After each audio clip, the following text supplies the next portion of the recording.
Meus queridos irmãos, a paz do Senhor, eu sou o professor Joseone e neste momento está iniciando o EBD em Síntese.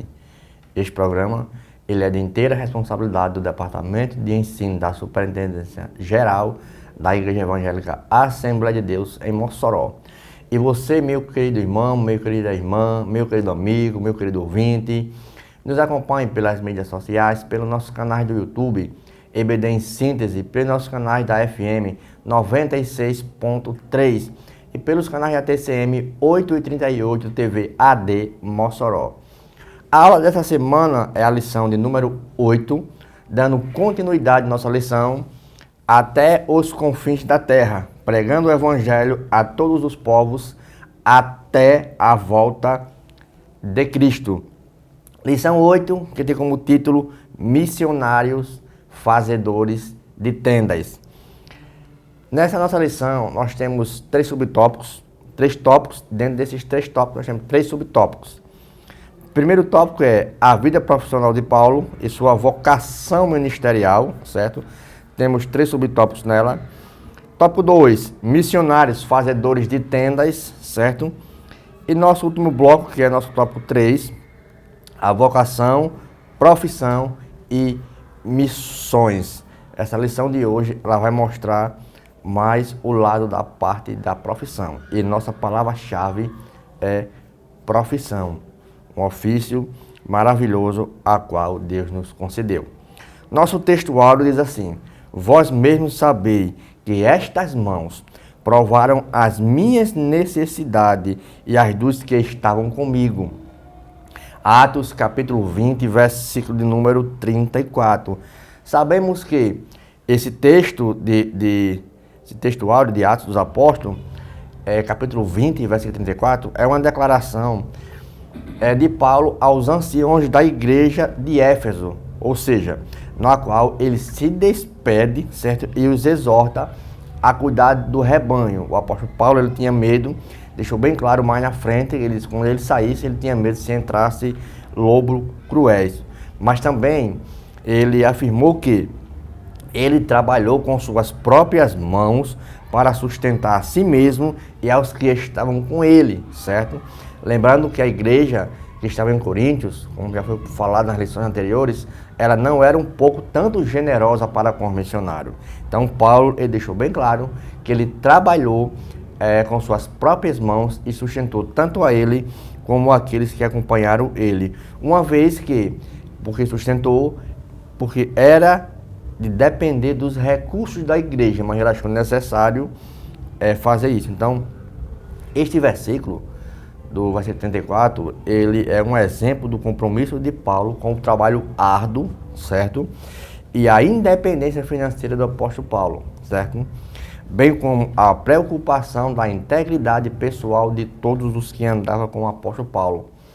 O escritor chamado John Piper, nesse texto, em alguns dos seus comentários, ele diz o seguinte: ele observa que o exemplo do apóstolo Paulo em trabalhar com suas próprias mãos é um modelo para os cristãos modernos, ou seja, é um modelo para o cristão da modernidade, que muitas vezes são tentados a buscar conforto e segurança financeira em vez de confiar no próprio Deus, certo?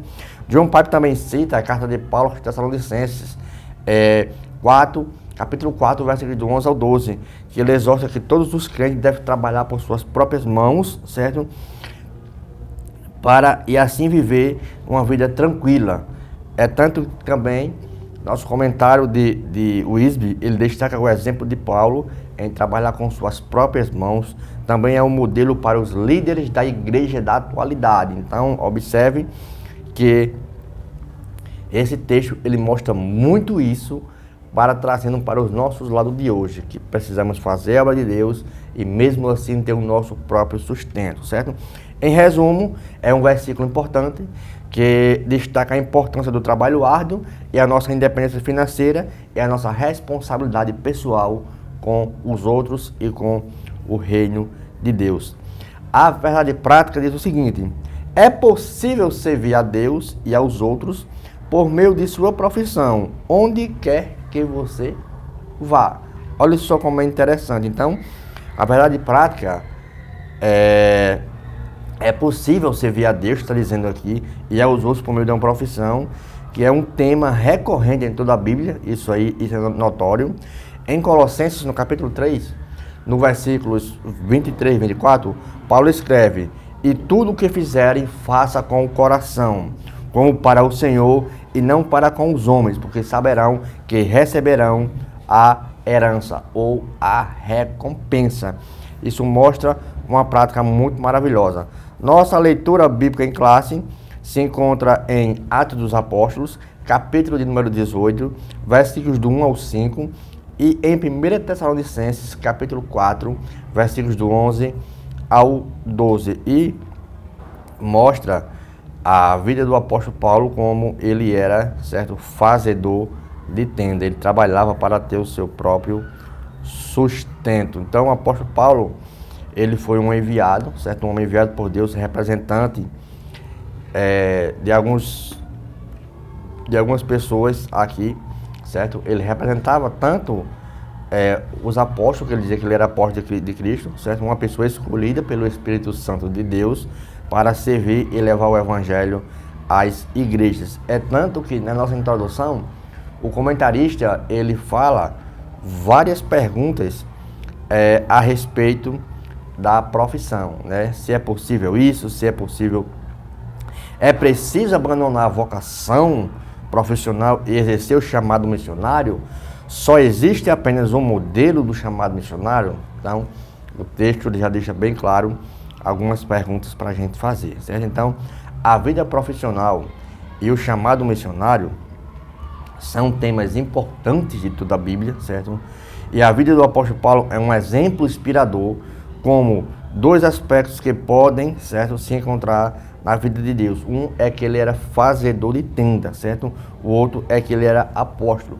A palavra trabalhar ergazomai, certo? Que significa labor, fazer negócio, destacar a importância do trabalho árduo e a gente ter uma independência bem das nossas necessidades e de que vivamos em paz com Deus e termos comunhão, certo? Positivos com os que estão de fora.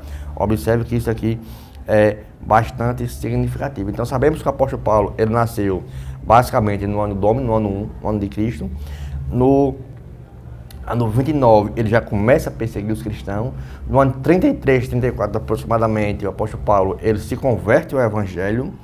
No ano 45, tem ele vai em Jerusalém, fica 15 dias lá, tendo um preparo como um apóstolo, certo?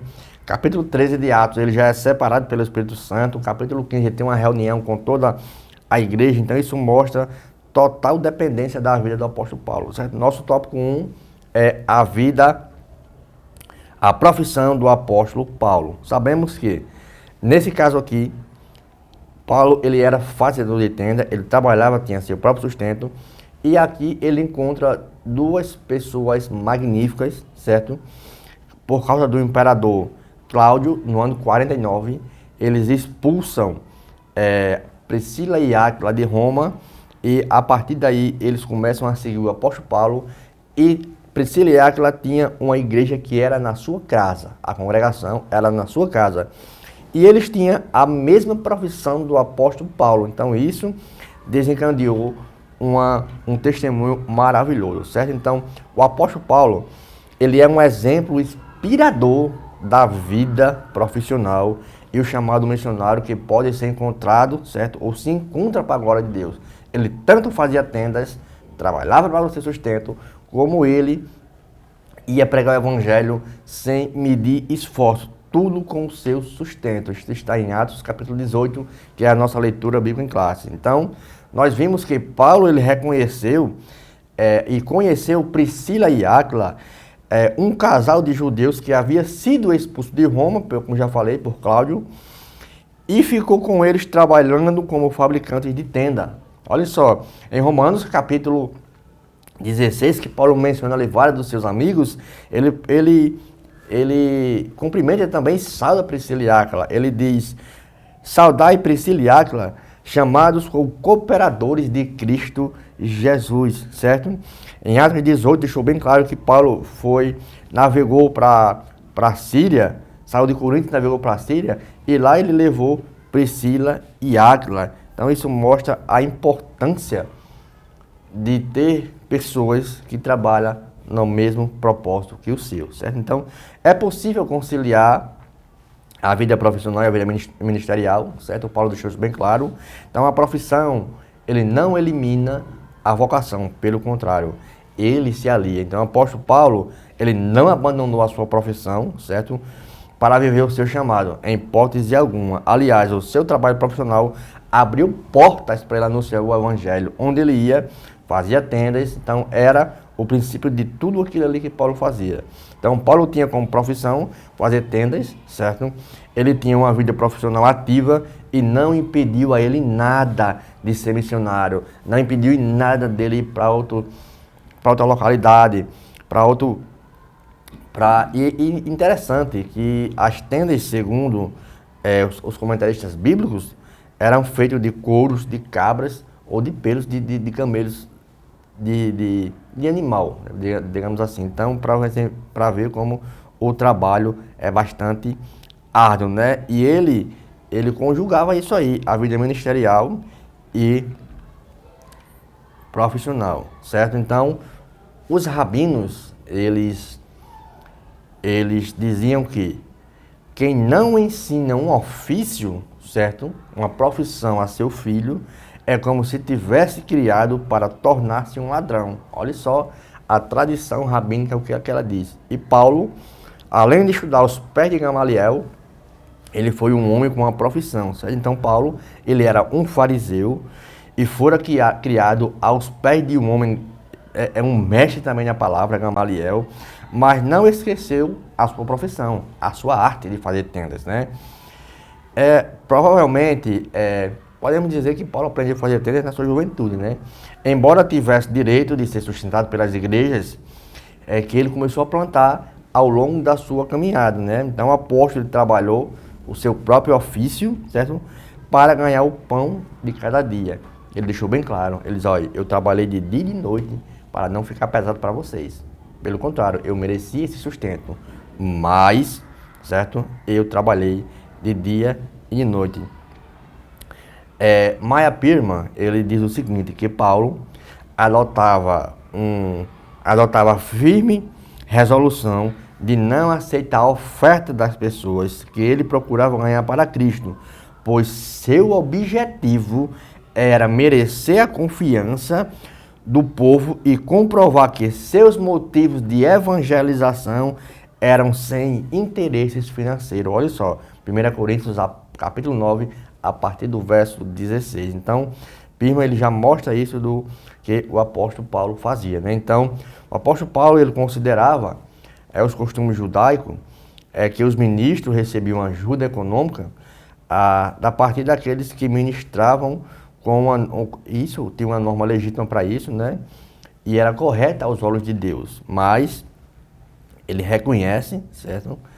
Que não havia necessidade, né? Então ele reconhece lá em 2 Coríntios, capítulo 12, versículo 13, certo? Paulo reconhece que não havia ensinado adequadamente os novos convertidos a sustentar a obra. Então, a palavra grega para sustentar aqui é epilemai, certo? Que é cuidar, prestar assistência ou prover. Então, esse versículo ele destaca a importância de ensinar os novos convertidos a serem generosos e a sustentar aqueles que se dedicam na obra de Deus, certo? É tanto que lá em Filipenses, capítulo 4, versículo 10, ele fala de uma oferta, de um presente, de uma dádiva, que eram ofertas voluntárias, certo? Que não buscava recompensa ou presentes ou algo em troca, certo? Então, isso mostra que todo menino judeu aprendia um ofício e tentava ganhar a vida com ele, certo? Isso era normal, esse era um ofício. Então, Paulo e Áquila, certo? Haviam sido treinados como fabricantes de tenda, cortando o costume, os tecidos da lã de cabra, seja lá qual fosse, certo? Eles usavam nas confecções para poder ganhar as suas pessoas. Então isso é bastante maravilhoso, certo, meus queridos? Então, no nosso bloco 2 temos missionários, fazedores de tendas. Não sai do seu local, que logo logo iniciaremos o bloco 2. Olá, meus queridos, estamos de volta para o bloco 2. Não esqueça de nos acompanhar pelas mídias sociais, pelo nosso canal do YouTube, EBD em Síntese, pelos nossos canais da Rádio Libertadora 96.3 e dos canais da TCM 8h38 TV AD Mossoró. Lembrando que esta aula, ela não substitui a aula presencial aos domingos, certo? Então, nosso tópico 2 é fazedores de tenda, certo? Então, segundo os missiólogos, por muitos anos, o entendimento e a forma de fazer missões consentiam na prática de abandonar a vida secular, certo? Trabalhos profissionais, estudos e etc. Hoje, como a gente vimos comentarista de Wisby, de Piper e de Pirman, isso é uma coisa que não tem fundamento básico, certo? Porque eu posso trabalhar e posso ser missionário. Eu conheço pessoas que são missionárias, e são médicos, são enfermeiros e trabalham na obra de Deus, certo? Hoje não existe mais essa profissão, mas uns eram alfaiates, né? E hoje vendem roupas e aproveitam essas oportunidades para roupas de exportação e aproveitam a oportunidade para pregar o evangelho do reino de Deus. Então isso não impede, certo, de ser missionário e ter a sua profissão. Então, o conceito aqui de fazedores de tendas, certo, tem raiz e principalmente é narrativa bíblica, certo?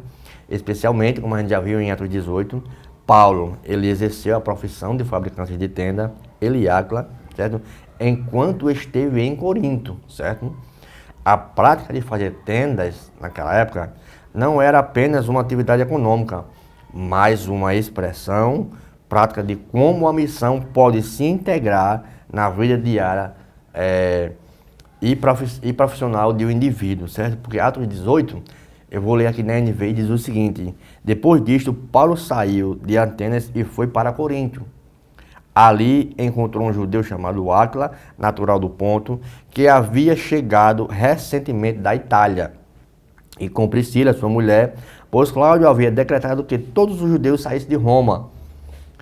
Paulo foi vê-los e, visto que tinha a mesma profissão, ficou morando e trabalhando com ele, fabricando tendas. 1 Coríntios, capítulo 9, versículo 19 a 23, diz o seguinte: embora seja livre de todos, fiz-me escravo para com todos, para ganhar o maior número possível de pessoas.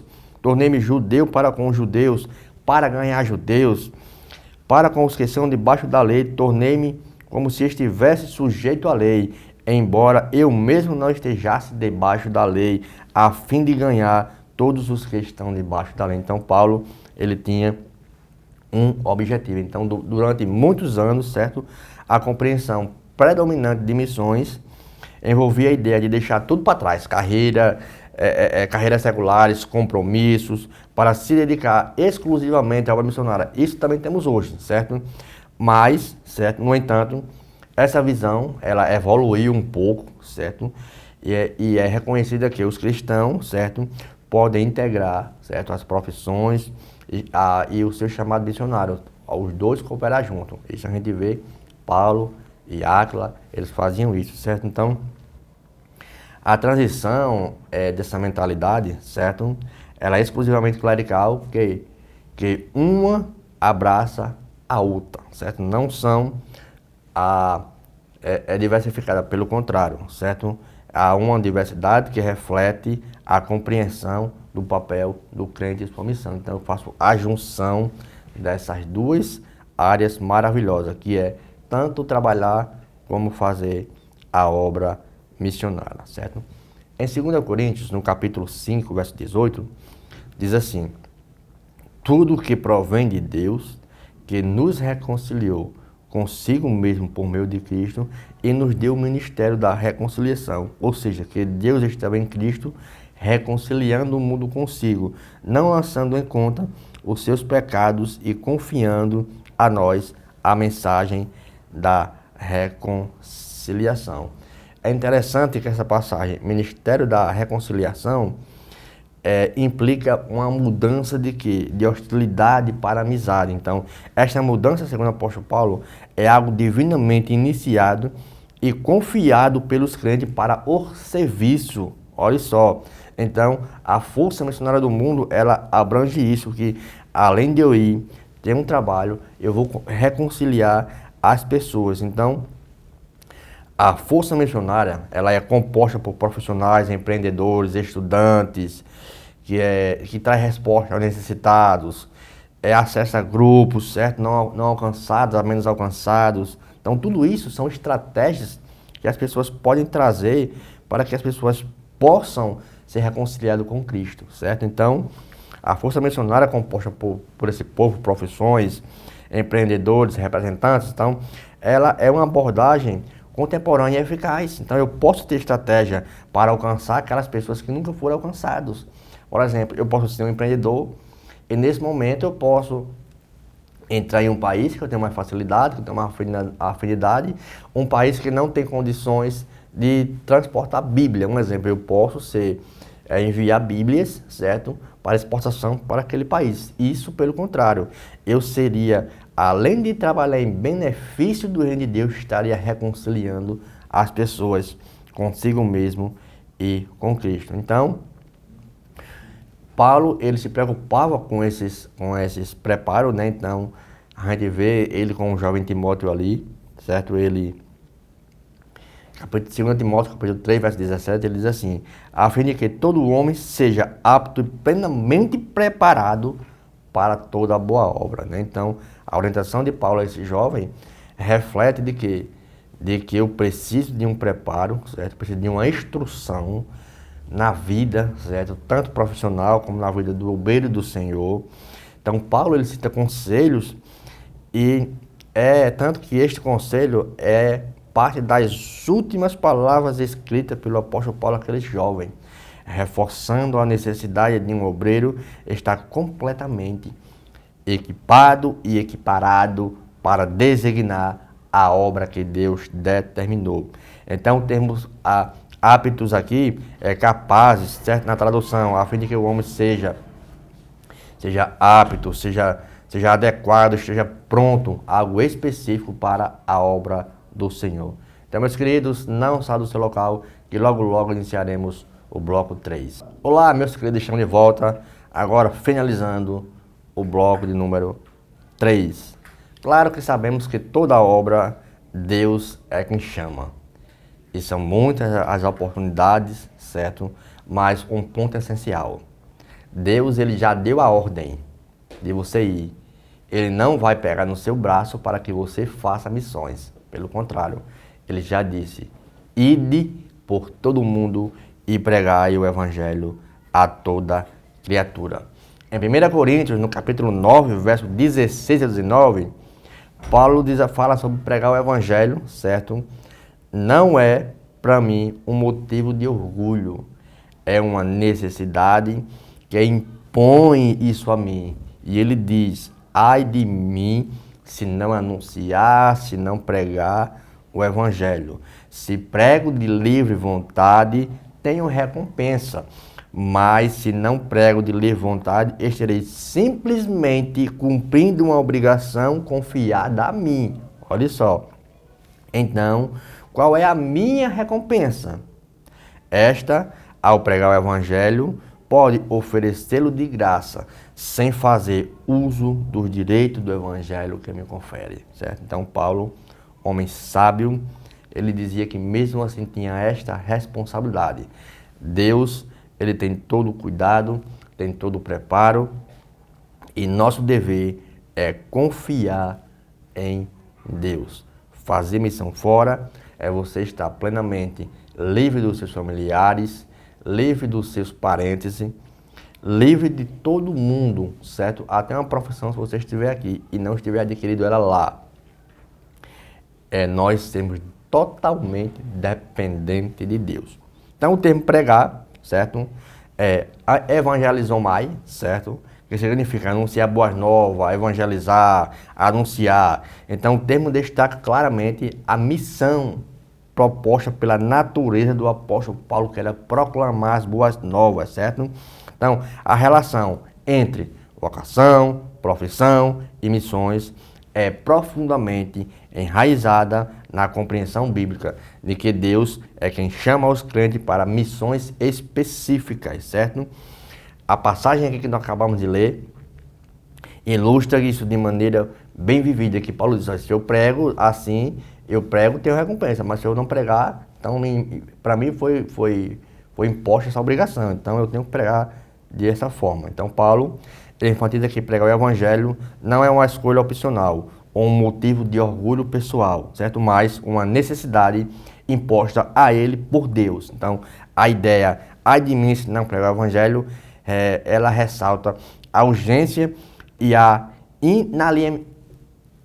inalienabilidade, certo, da chamada divina. Então, no contexto histórico da época, Paulo, ele escreveu esta carta que é relevante, certo? Então, Paulo, ele vivia em uma cultura onde a profissão pregador ou mestre itinerante não era incomum, certo? Mas a motivação de Paulo transcende práticas culturais. Ele destaca a sua recompensa está na capacidade de oferecer gratuitamente, sem fazer uso dos direitos, certo? Que poderiam estar disponíveis a ele. Então é tanto que homens tiveram tarefas específicas. Martim Lutero teve uma tarefa como reformador. David Livingstone, ele teve missões na África. John Patton, ele teve missões para ir além das ilhas do Pacífico, certo? Lillian Trash, ela teve que cuidar de centenas de pessoas e crianças no Egito. Então, Deus, ele é tão maravilhoso que ele vê a necessidade do seu povo e envia pessoas com o intuito de apresentar aquela pessoa a ele para que essas pessoas possam ser reconciliadas. Em 2 Coríntios, capítulo 4, do versículos 11 ao 14, porque nós, que estamos vivos, somos sempre entregues à morte, por amor de Jesus, para que a sua vida também se manifeste em nosso corpo mortal. Assim em nós opere a morte, mas em vós a vida, certo? Então, é crucial entender a profundidade dessas palavras, que a epístola foi escrita em um contexto de muita tensão, adversidade, onde Paulo estava defendendo sua autoridade apostólica e enfrentando desafio em sua relação à igreja de Coríntios. Então ele mostra que o exercício da vocação é um fato, certo? Claro, olha, minha vocação, ela é fato, certo? A resposta prática do chamado divino a gente vimos como foi.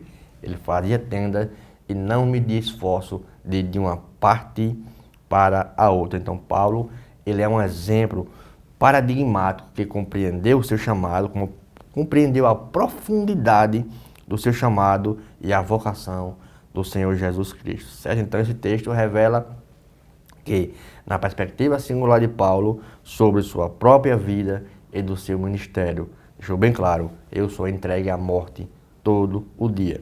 Então, ao falar que ele era entregue à morte por conta de Jesus, Paulo não apenas se refere às dificuldades e às perseguições que ele enfrentou, certo? Mas também à disposição de sacrificar a sua própria vida em prol da causa de Cristo. Então, este sacrifício não era apenas um ato isolado, mas parte intrínseca da sua vocação em missões. Então, o exercício da vocação, conforme nós fizemos vários exemplos aqui, nós exemplificamos por Paulo, certo? Não se limita às atividades eclesiásticas formais, mas permeia todos os nossos aspectos da vida, certo? Então, o anúncio do Evangelho, certo? É o testemunho de Jesus, são dimensões fundamentais da vocação de cada cristão, da vocação de cada crente. Então, este comprometimento não é apenas uma resposta de um chamado divino, mas também uma participação ativa de Deus para a redenção e a transformação de todo o mundo, certo? Então, a gente vê claro aqui que a missão, a minha profissão, meu campo missionário. Paulo, ele em Romanos capítulo 16, ele faz uma lista de pessoas, certo? Que ele trabalhou com ele, que por causa do evangelho, eu recompenso eles. Então ele cita vários exemplos em Romanos, uma lista de salvações finais, certo? Onde ele reconhece diversos colaboradores do seu ministério e encerra a carta com uma doxologia, certo? Dizendo que faz parte da defesa de direitos apostólicos, onde ele destaca a sua disposição em abrir mão do seu direito em prol da vocação do Evangelho. Então, Paulo mesmo, ele tinha esse direito de ser sustentado pela igreja, mas ele deixou bem claro que não queria para que não ficasse pesado para muitos. Então, portanto, a compreensão de que a profissão pode ser uma porta aberta para a causa do Evangelho não apenas amplia a visão missionária, mas também ressalta a importância de viver uma vida integrada, onde cada aspecto, incluindo a profissão, é dedicado ao serviço do Senhor. Então, essas perspectivas não apenas transformam a maneira como vemos nosso trabalho, né? Mas também evidencia que Deus usa uma variedade de vocações para cumprir seus propósitos redentores no mundo. Então, meu querido, muito obrigado, certo? Fique com Deus e a paz do nosso Senhor e Salvador Jesus Cristo de Nazaré.